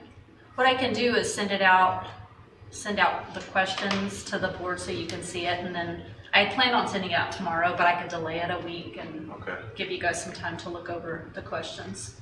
Yeah, that would be good, since it's going to thousands of people. Okay. All right. All right, anything else? Last chance. We'll move into action items. 5.1 was the board approved KSB policy updates. Lauren or Drew, I don't know if anybody wants to say anything, or we think we're... No, it was primarily just updates, your general updates for regulatory. There was some health and wellness contact updates in there, as far as some points of contact and stuff, but it was there wasn't anything that looked like needed special consideration. Oh, hold on a second. I think we need to amend the action items and add item 5.6. 5.6 for the high school. 5.6. Is there a second to that motion? Second. All in favor? Chris? Aye. All right. I don't know, I didn't do that, I don't think. Sorry. Sorry to interrupt you, Drew. I mean, it sounds like the action items or the policy updates were pretty straightforward. Is there a motion to approve or any? Item 5.1. I make a motion to approve the KASB policy updates. Is there a second? Second. It's been moved and seconded. All in favor, raise your right hand. Chris? Aye. All right, motion carried. 5.2, your recommendation, Lauren, did we get a document? No, you have, Tanya should have some information here for you. I mean, do you want to explain maybe, or Tanya, you're going to cover that? Just, I mean, I think we've all been in the loop a little bit, but To keep it simple, what's been changing recently, December 27th, the CDC changed their recommendations to have a 5-day quarantine. We have been speaking with KDHE and Leavenworth County Health Department, and they have all now adopted the CDC recommendations. So we are just planning to follow those same recommendations. The difference recently is that Leavenworth County Health Department is no longer going to be actively quarantining. Like, we used to turn names over to the health department and then they would issue the quarantine, because schools are not allowed to issue a quarantine order. So everything that you'll see in the CDC document here will say recommended. What that means is schools can't quarantine, so we are recommending. However, if you refuse a recommendation, then that's when the health department gets involved and says, okay, you're now quarantined. So basically what we're doing is just following CDC and KDHE and Leavenworth County Health Department guidance. So that's what you have here. And then we also have, this information is really just internal information for our nurses. And that just helps them answer questions more quickly. So what if it's a household member? What if it's not a household member? What if it's in a classroom? So that's the guidance document that our nurses are using, and that's what they're going by. It's just kind of an internal document with basic scenarios, so it's easier for them to answer questions. And Heather and Ashley, our nurses, have been very active in working with us in developing this document based on CDC recommendations. So it's not really, I don't know that we necessarily need to have approval of the superintendent's recommendation, because basically we're just following the CDC recommendations. Is it this isolation and quarantine guidance from the CDC that we're adding to our policy, or? Well, it's not really policy change, we are just following their guidance. Yeah, they cut it in half almost, right? Yes, it was 10, and then it was 7, I believe, and now it's 5. So a question on the health department, how that interfaces, because initially what we would do, and correct me if I'm wrong here, because it's a lot of detail, but we would identify potential close contacts, provide that list of potential close contacts to the health department. Many times there would be a number of folks that would be quarantined. As the health department would investigate it, oftentimes there was a number of them that were deemed not to be a close contact. They would come back rather quickly. And then there would be the quarantine population. Is that accurate of how it was prior to Leavenworth County? That occurred at the very beginning mostly, where they would evaluate and reevaluate and then come back and say, okay, now these people do not count, but these people do. More so recently, we would give a list to them and they would just kind of verify that and go with it. But they're overworked like a lot of the healthcare folks. So Yeah, it's just like, what is it going to? How is that? Just to understand the way it was before versus now, right? yeah, we would turn the names over to them, and then they would issue the quarantine order. Now they are not issuing quarantine orders. They have turned that over to KDHE, which I'm a little confused how that's going to work too, because KDHE is a state organization, and I don't see them calling parents from all school districts saying you're quarantined. They would have the resources. Right. Have we as a district been, so is that how it's been happening this week, or did Leavenworth County Health Department say, as of this date out in the future, we will no longer be? No, it's current. Like they're not. We've called them asking for some advice on situations, and they've directed us to the CDC guidance.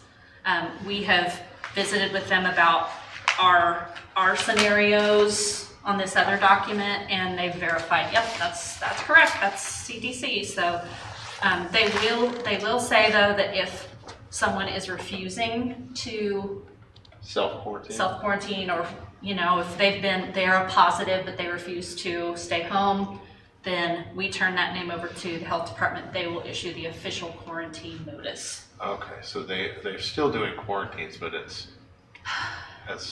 they're trusting people to do the right thing unless they don't, and then okay. So we don't feel we have to change, nothing changes any of our existing policy? The only thing I would say, Jen, is our protocol has been reviewed by the nurses and by administration. And Leavenworth County Health Department. Yes. Okay. I guess I thought we needed to have an action item to update a portion of our policy. Go ahead. I have a question about our policy. So our policy is different than some other schools. Like for example, in Baser, they have a policy that at 4% they would go mask mandated, but it's by building, and ours is by district, right? Ours is either lesser of. Yeah, I think it was said either or. Yeah. What it said. We were over the 4% in the elementary and the high school, and so we just did district-wide because there's so much overlap with siblings in the middle school, because we have both of our bookend schools over the number. And then also we are using quarantine numbers and positive numbers, and they're only using positive numbers. But now, if quarantines are going away, then do we need to reword? They're not necessarily going away. If you look at the documents, like a close contact for a household member, let's say they're not vaccinated, mom's positive, all the kids have not been vaccinated, then those kids are being asked to stay home for the 5 days and then wear masks for 5 days. You know, there's different categories, I guess, on here that you read through. We are not quarantining. We are just recommending they follow the CDC guidance and stay home. But you're right. BASER is only using positive numbers. And we had brought that up at the beginning of the school year, but at the board as a whole wanted to use the positive plus the quarantine to get an accurate number of how many people were absent due to COVID, whether it was a positive or quarantine. So it's whatever you guys want to count in that 4%. Well, back to the health department, does their current approach create additional effort and a time for us as a district? Or is everything that we were doing before still happening now and it's just... It was always happening. It was always... The only difference is we're not sending those names to the county anymore. Right, so it's actually less. We're dealing with them as long as everyone is doing what they're supposed to do. We're dealing with them, and it's just taking another step out.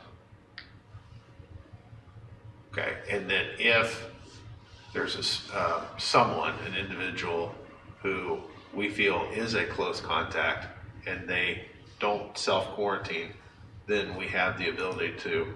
If it's correct me if I'm wrong, Tanya, but if it's a household contact, yes. Okay.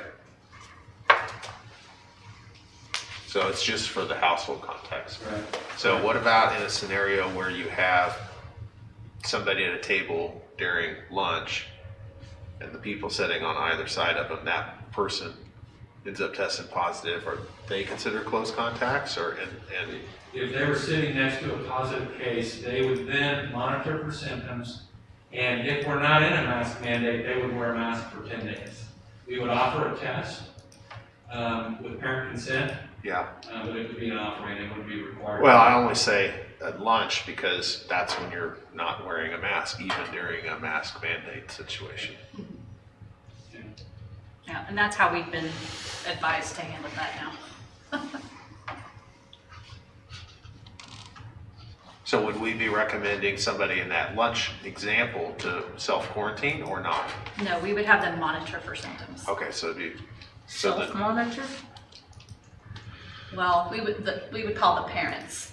We give the parent, in this scenario, following CDC guidance, we would give the parents the option. So we would say, Mrs. So-and-so, your child was sitting beside someone at lunch who tested positive. Here are your options. You know, you can keep your kid home for 5 days and then send them in a mask. You can, we can test, that's up to you. You can just monitor for symptoms. So they have kind of a laundry list, and that leaves a lot of it up to parent, you know, whatever their wishes are and their beliefs. So it helps. And we do offer the test. We could do spot checks or in certain days, 5 days, between 5 and 7 days. Do we have a lot of tests available? I'm only asking because they're pretty hard to find outside. Yes, we actually have a lot of tests. You know, you hear the horror stories and people lining up and their cars are racked around blocks and down the street. We are part of that Kansas Department of Health and Environment COVID testing grant. We applied under the state to learn. And I have a contact where I say, okay, you know, they brought this many boxes, and when I touch base with her frequently, and she'll say, how many boxes do you have now, and what are your dates on the boxes? I just got another shipment on Friday. We've never run low. We've always had plenty of tests.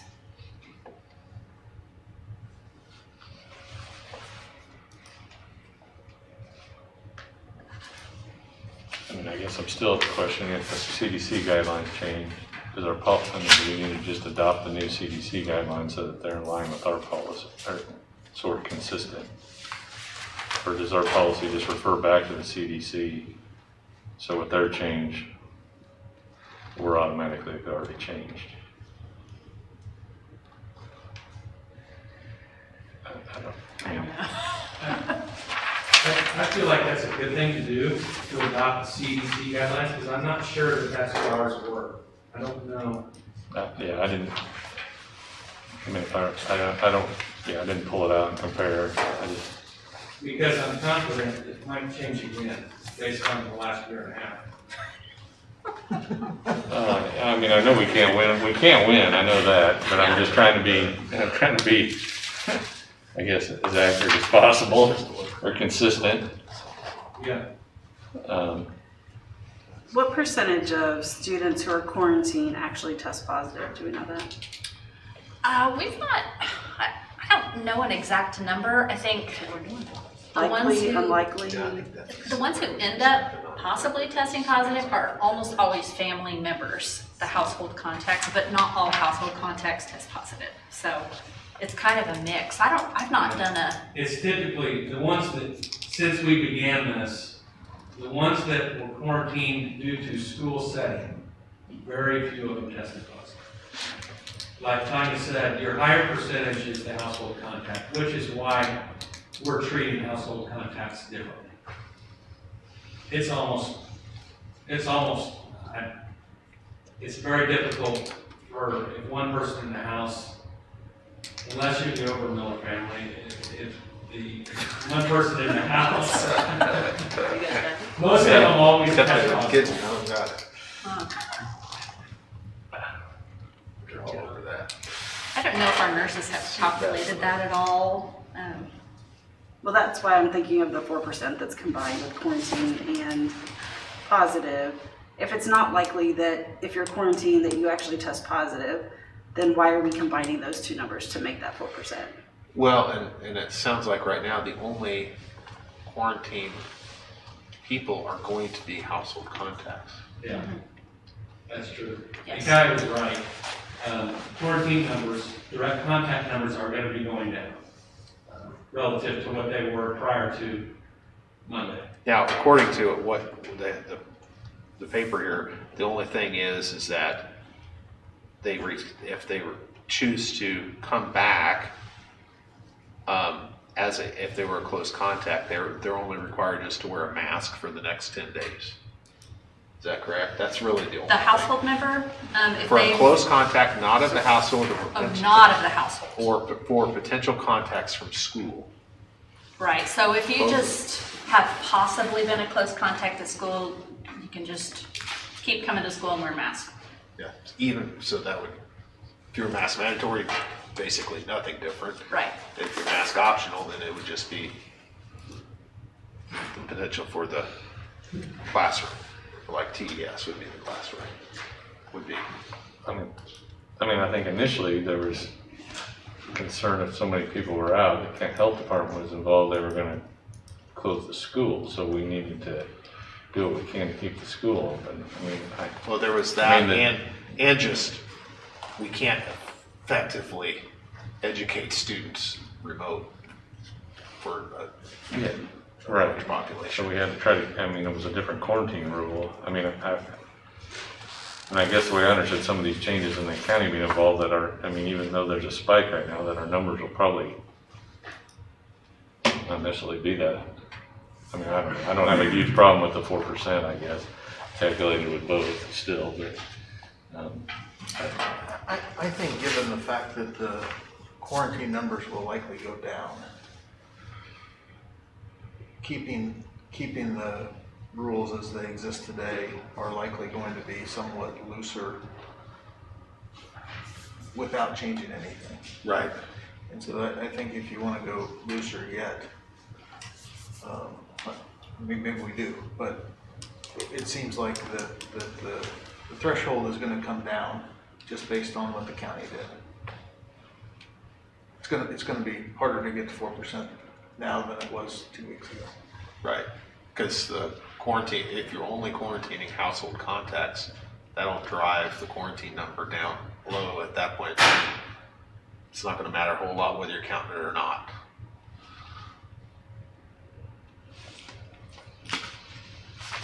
I mean, I think we should just adopt these general Yeah. population isolation. And I guess guidelines on the bottom half of this page, just so we're kind of consistent on our policy, but I don't know if there's any other questions or if there's anything, I'd entertain a motion, to kind of move on through this action item. What about so would the motion be to adopt the CDC guidelines and leave the masking criteria as it is?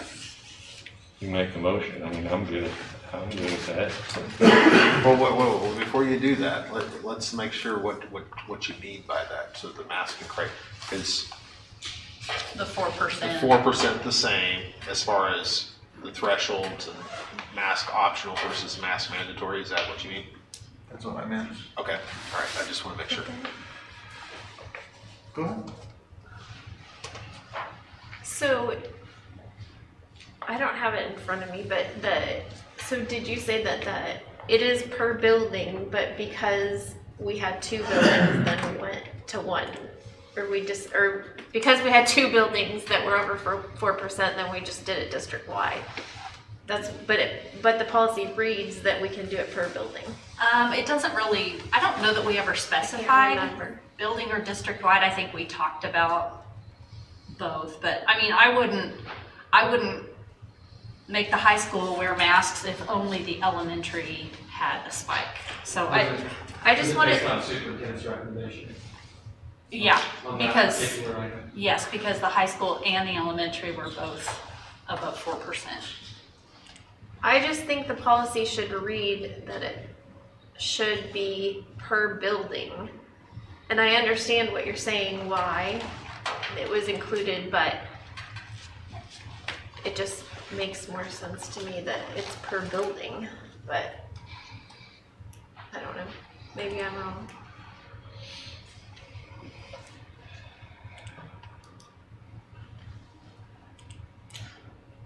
I'm trying to find his last recommendation, but It doesn't make sense to me if we're talking about household contacts, but then we're looking at the building because most households don't just have kids in one building.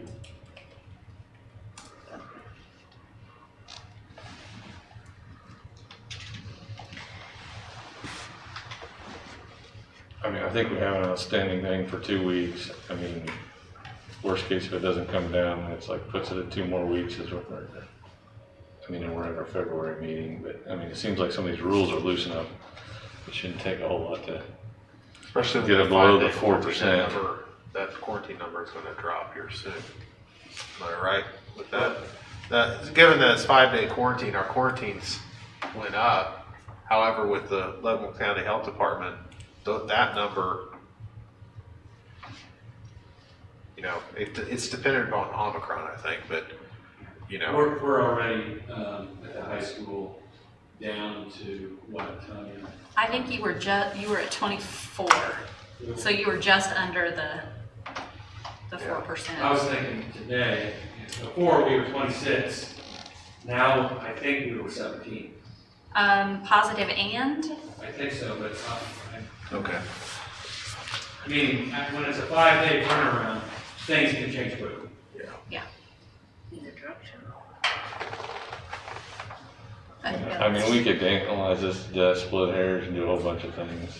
I guess I figure if we adopt the CDC guidelines, we're at least keeping our policy somewhat I up do to have date. one more quick question. Sure. So it's now changed to a 5-day, but we have a 2-week mask mandate in place that started when it was 2 weeks before that people had to be in quarantine. And so it seems off to me that we have 5 days, which is what the CDC is now recommending, but we're going by a 2-week period of time. So I think there are 2 different things. The 5 days is actual quarantine. The 2 weeks that we put in place was to see which direction the trend was to pivot back and forth from masking. So I don't believe it's the same thing. Now, I'm not saying the 2 weeks is right or wrong, but I think to say that those are the same number, I think they're 2 different things. 'Cause my thought process around the 14 days was a time period after we went mask to ensure that the trend came back down and that we weren't pivoting back and forth every other day. Yeah. So I think they're 2, they might be the same, we might choose to make them the same, but they're 2 different things. I thought the 14 days came from the 14 days that were previously established that people should go into quarantine is how we came up with that, but maybe that's incorrect. Well, mask mandatory that quarantine predated masks were mandatory for everybody at that point in time. I mean, because right now, currently, that's all we have to work with is masks or not. I think the other thing, the policy read that it was 14 days after we drop below A certain level. Yes. threshold. So we haven't hit that yet.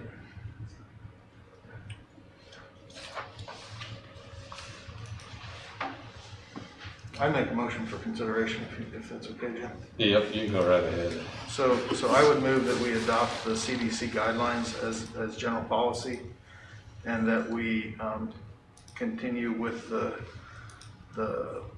masking recommendation from the December meeting that we approved.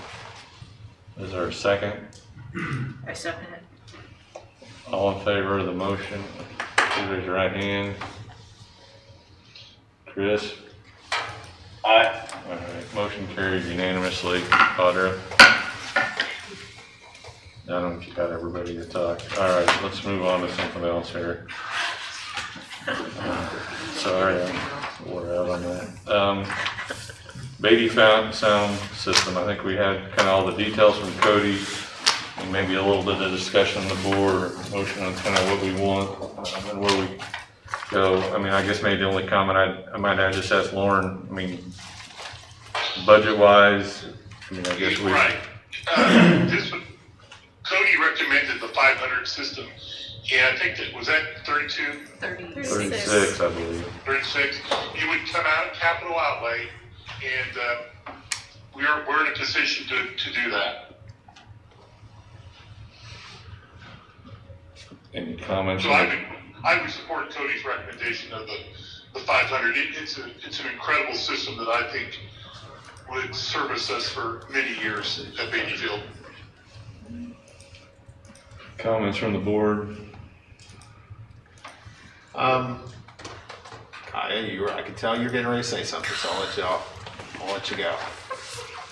I think you get what you pay for, and I think that this is something that is worth spending some money on, because there's nothing more frustrating than going to an event and not being able to hear. And I personally think that having one, I mean, it's a whole different type of system. So he said it's coming from one versus having various speakers around. And I like that idea, that it's, you know, less equipment and less chance that things will break.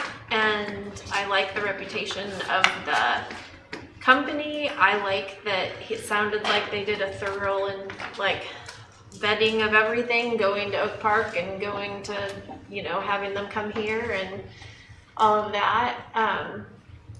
I just think that, I mean, that area is, you know, maybe I'm overly excited about the football field, but I just think that there's a lot of activity that happens there, and it's kind of the poster for the community. And I don't know, I just think that having something of quality there, you know, fits in. I mean, it's something, and especially if you're gonna have, you know, you have so many people from the community and from outside of the community that spend time in that space. So if you have things of quality in that space, then just the general feeling, you know, they're gonna leave going, oh, that's, you know, that was great, you know? And if they go and they can't hear, or they go and, you know, bad sound systems make horrible noises, and they, you know, get their eardrums blown out, I just think I don't know.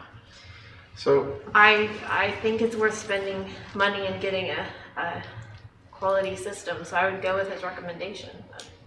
I don't know that was his recommendation. I think that there were some pros and cons he was talking about, but my big sticking point on spending more than just replacing in kind is, if before the current speakers blew out, there wasn't a priority to upgrade them because they weren't meeting the need, then I have trouble spending that money now Is, I mean, if they weren't meeting the need before and they weren't performing, that's not, I don't know that that's, I don't think that's the case. They were working acceptably before, and then the issue with the sound quality is after they have been blown. Now, I don't know how old those are. Actually, I don't think that that's true, but Maybe I'm wrong, but I haven't wouldn't heard bet that. a lot of money on it, but I've had conversations with Jeremy Elbert before about all of the time and effort that he's volunteered at the facility trying to improve it over time. I don't think that was a one-time thing, but also Cody said he wasn't here when all that stuff was there, so he might not be able to give the history, but Mark, you could probably add on to that. What I remember is, and I've been there for 8-9 years, it feels like we're constantly doing repairs. Well, and for numerous times we have. And so that's as an administrator, I'm just tired of putting money into the same thing that keeps failing. So either we need to change something or do it differently. But to your point, Drew, it's a good point. I bought a new set of knives this year for Christmas, and I didn't know I had bad knives until I got my good ones. I think one of the things to me is, as much as I love the idea of doing business with a local company, I think this is a very specialized thing. And, I think the gentleman at Wirenuts sounded like he was very forthright with us that it's not something he's done a lot of. And I don't think I personally would be in favor of going down one of those paths. I think if we're gonna spend the money, we ought to spend the money with somebody that does that for a living. Now, we can debate about which option, but I really struggle with doing something pretty specialized with that, with somebody that kind of admits going in that it's not something they do every day. That's a good point. My only thought is this something that is negotiated, like with Greenbush or somebody that we can, because we really don't have multiple quotes. We have multiple options with completely different products. We don't have an apples to apples. Yes. Lauren, is there, I don't know if you've heard that, do we have, is this? I heard something about Greenbush. Well, do we need comparative bids? Because they're really not comparative bids. No.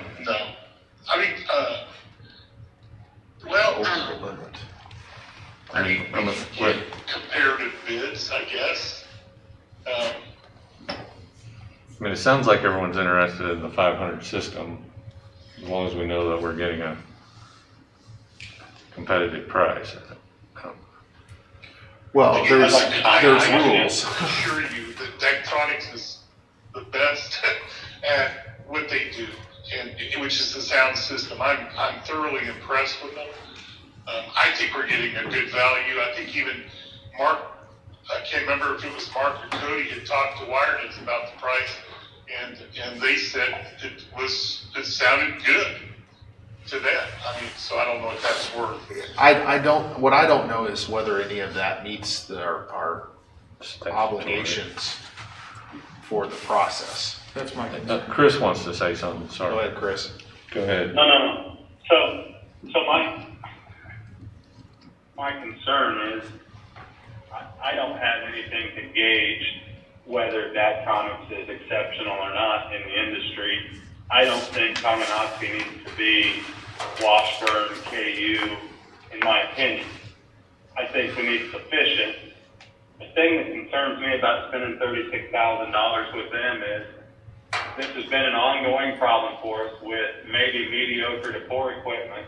So we buy the best. The warranty concerns me in lack of spending that kind of money and only have a 1-year warranty. I'm a little concerned.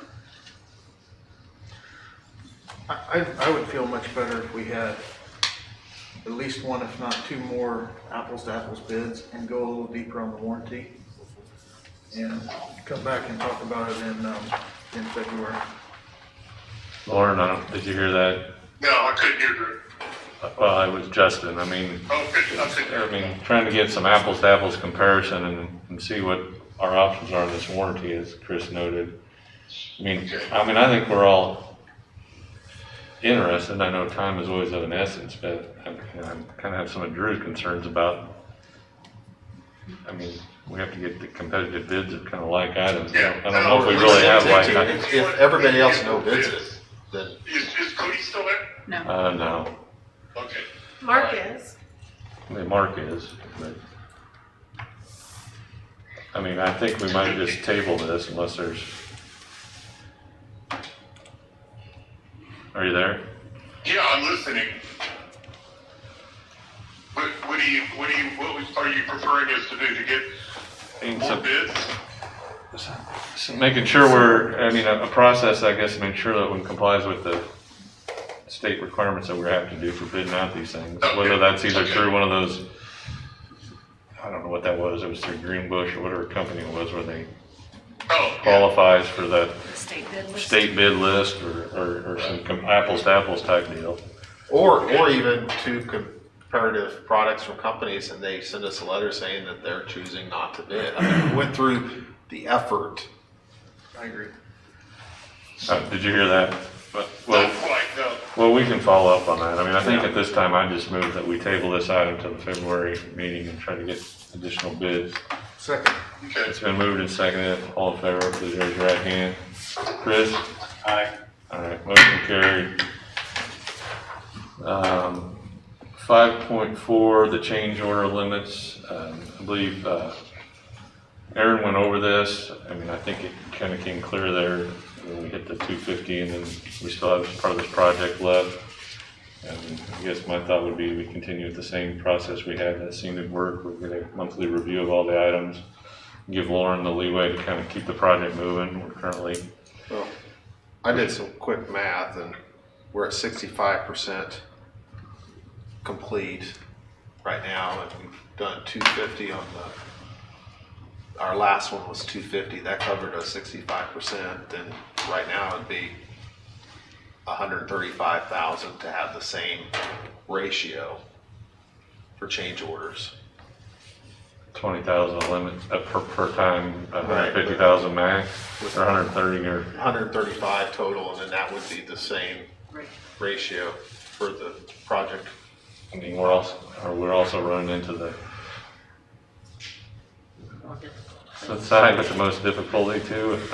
I think those are all gonna hit a threshold beyond The what. higher one. Yeah, those will hit the threshold anyway.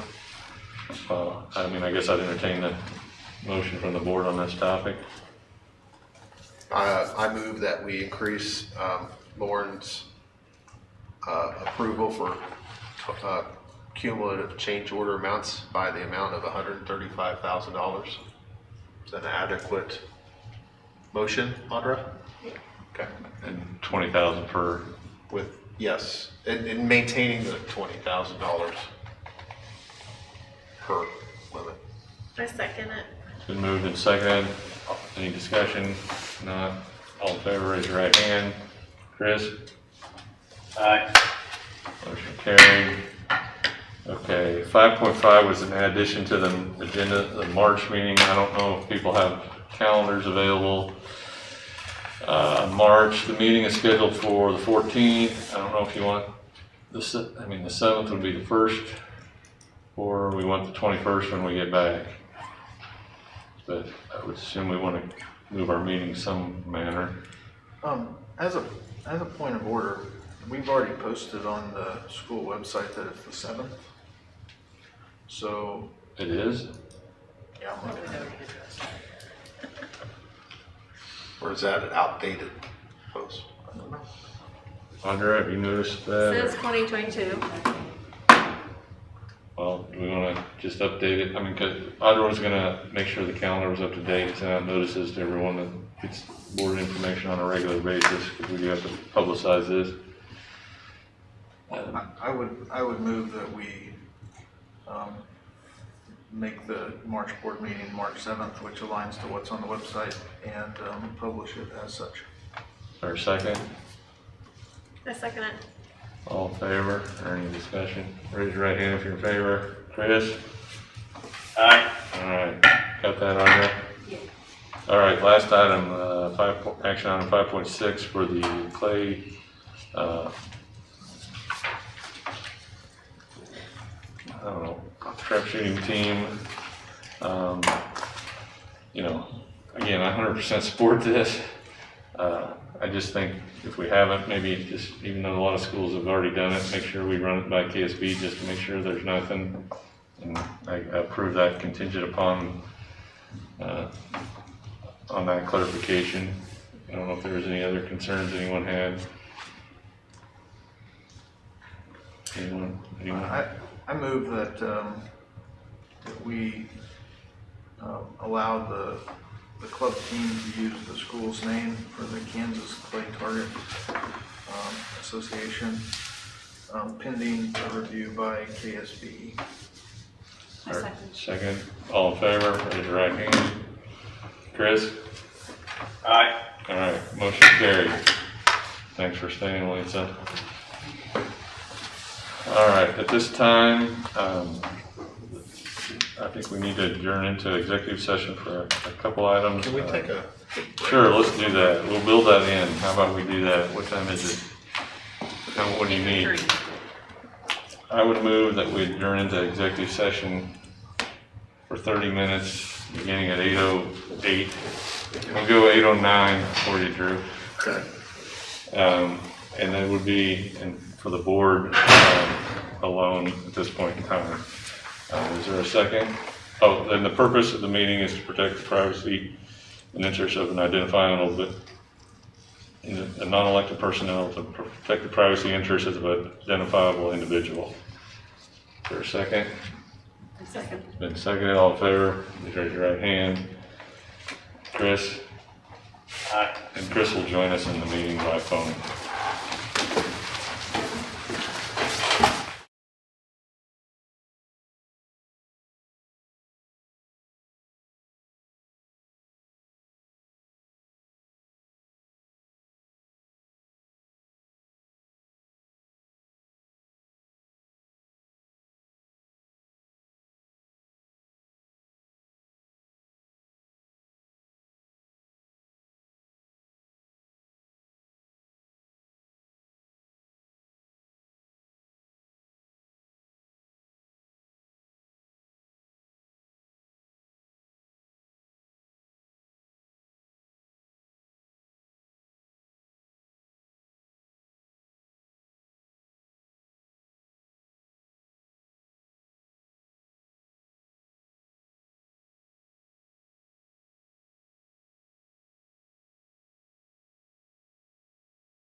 order the board meeting following executive session. Bear with me.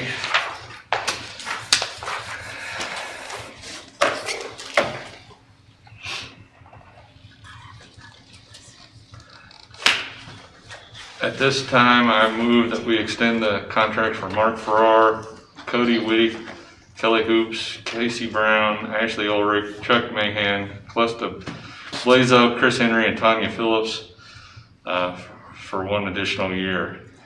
Is there a second? Second. It's been moved and seconded.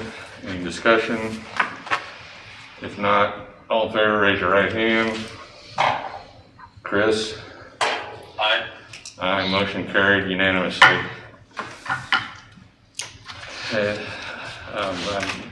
With no other items for executive session, we'll move on to general board discussion. I think Lauren mentioned it earlier. If it's good with everybody, we'll look to schedule a session on the 24th.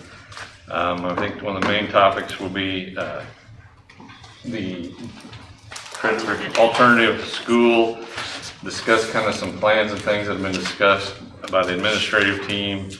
And we'll explore whether we have to add anything else in there, but we'll get something on the calendar for the 24th. I'll work with Lauren.